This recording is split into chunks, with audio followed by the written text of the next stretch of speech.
नमस्कार, आप सभी का स्वागत करती हूँ चैनल पर। मैं त्यागी रम्या अमरीश आज की कहानी आपके लिए लेकर आई हूँ पश्चिम बंगाल से।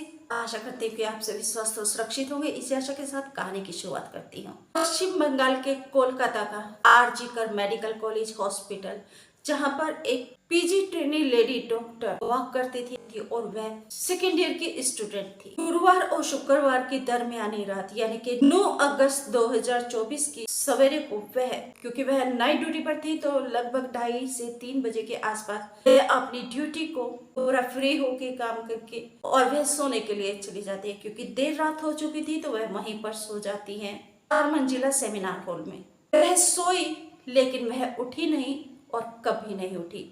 उनके साथ क्या हुआ बताती हूँ आपको। बस आपसे छोटी सी विनती, एक ही विनती, प्लीज चैनल को सब्सक्राइब करके घंटी को दबा दीजिए, ऑल पर सेलेक्ट करके मेरे परिवार का सदस्य बन जाइए। 4 मंजिला सेमिनार हॉल में कोई दुष्ट आया और जिसने उस डॉक्टर के साथ इतना विभत्स कुकृत्य किया, उसके साथ रेप किया, बलात्कार किया और मर्डर कर दिया। ये घटना को अंजाम दिया सुबह को 3 से 6 बजे के बीच में। सुबह को महिला नहीं उठी और एम्प्लॉइज वहां पर जो कर्मचारी थे हॉस्पिटल के, वो वहां पर गए तो उन्होंने देखा कि ट्रेनी लेडी डॉक्टर वहां पर मृत पड़ी है और उसके आंख से, मुंह से, गुप्तांगों से खून बह रहा है।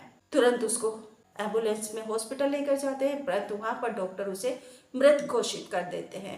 अब पुलिस उसको पोस्टमार्टम के लिए भेज देती है। पोस्टमार्टम होता है तो डॉक्टर्स बताते हैं कि उसके साथ दुष्कर्म भी हुआ है और उसका बायां पैर, गर्दन, दाहिना हाथ, होठों पर भी चोट के निशान थे। डॉक्टर ने बताया कि इसका दुष्कर्म करने के बाद इसका मर्डर किया गया है और विभत्स तरीके से किया गया है।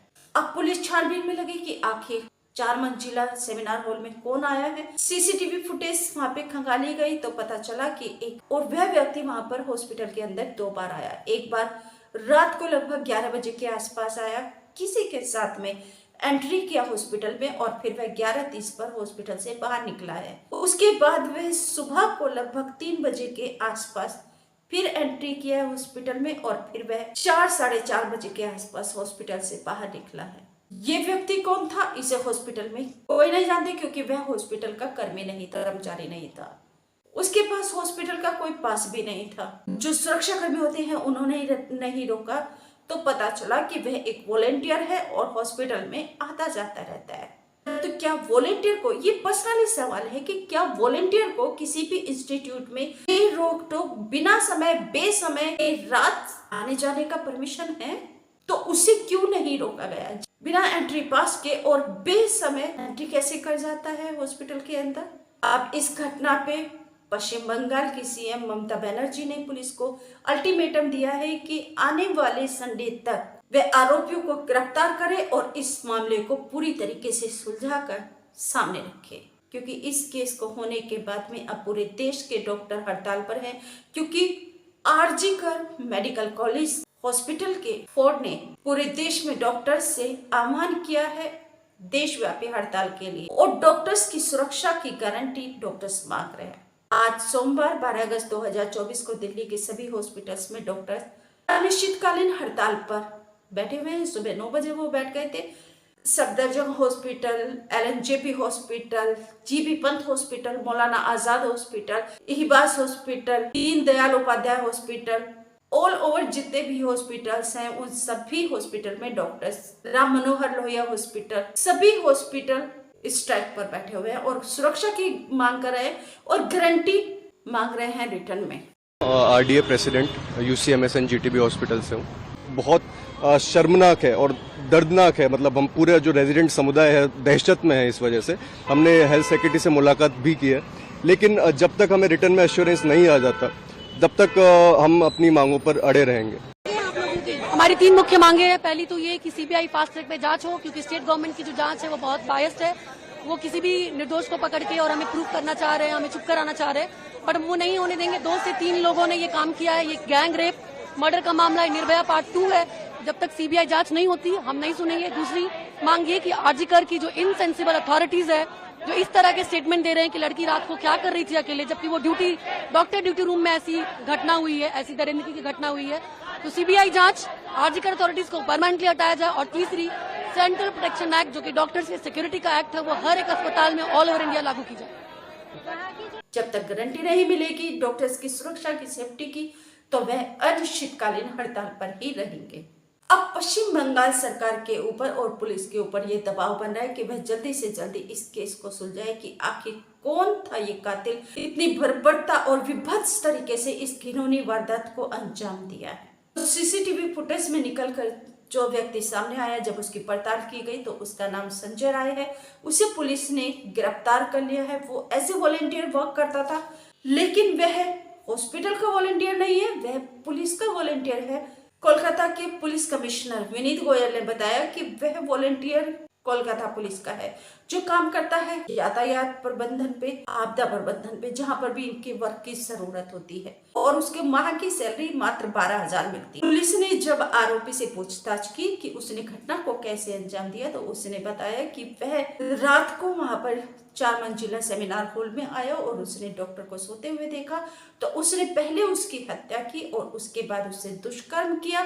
दुष्कर्म करने के बाद उसके साथ फिर मारपीट, यानी कि एक लाश के साथ उसने विभत्स घिनौनी वारदात को अंजाम दिया। क्योंकि डॉक्टर्स ने बताया कि उन पहले दुष्कर्म किया, उसके बाद उसकी हत्या की गई, लेकिन आरोपी ने बताया कि उसने पहले हत्या की, गला दबाया सोते हुए का, उसके बाद उसके डेड बॉडी से उसने दुष्कर्म किया और उसको चोटें पहुंचाए, उसके साथ मारपीट की, जिसका खून बह रहा था उसकी आंख से, मुंह से और उसके गुप्तांगों से भी, क्योंकि तभी उसकी हत्या हुई थी और तभी उसको चोटें पहुंचाई गई, उसके साथ मारपीट। गर्दन की हड्डी तक तोड़ दी थी, पोस्टमार्टम रिपोर्ट में डॉक्टर्स ने बताया। सूत्रों से जानकारी मिली है कि आरोपी संजय राय को गंदी फिल्में देखने का शौक था, वह पोर्न वीडियोस देखता था। उस दिन भी उसने पोर्न वीडियो देखी।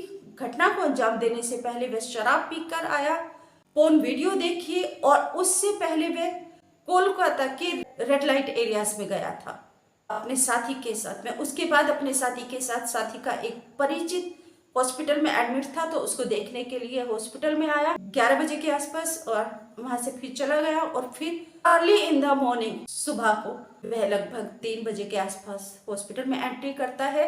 हॉस्पिटल में पिछले गेट से, टेस्ट मेडिसिन डिपार्टमेंट के गेट से वह एंट्री करता है और इस घटना को अंजाम देता है। जब डॉक्टर बेफिक्र सोई थी, निश्चित होकर सोई थी कि वह सुरक्षित है।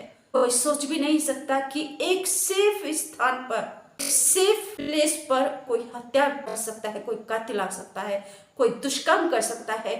RG Kar medical college hospital Kolkata में। बात यही आती है कि सुरक्षा कैसे, मार्केट में हो, आप बाहर हैं, सावधानी से रहना चाहिए, लेकिन अगर इंसान अपने घर पर है, सुरक्षित है, बेफिक्र है, तो वहां पर कैसे बचे कि कोई वहां पर भी आ धमके। तो वहां पर सुरक्षा की जिम्मेदारी सरकार की थी और सरकार को ये पुख्ता इंतजाम करने थे, और आरओ गार्ड और वो सिक्योरिटी इंचार्ज भी बनते हैं जो वहां पर पुलिस के वॉलंटियर को वहां पर जाने से रोक नहीं सके, क्योंकि वह हॉस्पिटल का एम्प्लॉय नहीं था और बेसमय जाने का हॉस्पिटल के अंदर किसी को भी अलाउ और परमिशन नहीं होता। तो वह हॉस्पिटल के अंदर कैसे चला गया, ये एक बड़ा सवाल है, एक बड़ा क्वेश्चन मार्क है कि बिना रोक टोक के वह हॉस्पिटल के अंदर गया तो गया कैसे। चंडीगढ़ के डॉक्टर हड़ताल पर है, यूपी के डॉक्टर्स हड़ताल पर हैं, कहीं कोई भी ट्रीटमेंट पेशेंट का नहीं किया जा रहा। हो भी क्यों ना, सबसे पहले तो डॉक्टर्स की सुरक्षा और सेफ्टी जरूरी है। अगर डॉक्टर सेफ नहीं रहेंगे तो फिर मरीजों का इलाज कौन करेगा। यहाँ पर तो मैं सरकार से भी ये मांग करती हूँ कि जो इस तरह के अपराधी हैं, रोज ये घटनाएं सामने आती रहती हैं, हर रोज दुष्कर्म की, हत्या की, और ये विभत्स घटनाएं हर रोज आती रहती हैं। जब तक इनकी प्रवृत्ति के अनुसार सजा नहीं मिली, जब तक ये अपराध चलते रहेंगे, बदस्तूर जारी रहेंगे और सज्जन लोग इसमें मरते रहेंगे। ये घटनाएं हैं जो हर रोज हमें सुनने को मिलती हैं। हमें इन सभी से स्वयं भी सुरक्षित रहना है, बच्चों को सुरक्षित रखना है, और आसपास के अगर कोई बच्चा, कोई बच्ची है, हमें उनकी सुरक्षा के लिए भी जरूर आगे बढ़ना चाहिए और उनकी सुरक्षा के लिए हाथ बढ़ाना चाहिए। आप सभी से निवेदन करती हूँ, आपको वीडियो कैसी लगी, क्या खराबी है, क्या अच्छाई है, प्लीज कमेंट करके जरूर बता दीजिए। खराबी है तो मैं उसमें सुधार करूंगी और अच्छाई है तो मैं आगे बढ़ती रहूंगी। चैनल अभी तक सब्सक्राइब नहीं किया तो प्लीज जल्दी से चैनल को सब्सक्राइब करके घंटी को दबाकर ऑल पर सेलेक्ट कर लीजिए। मेरे परिवार का सदस्य बन जाइए। नमस्कार, थैंक यू।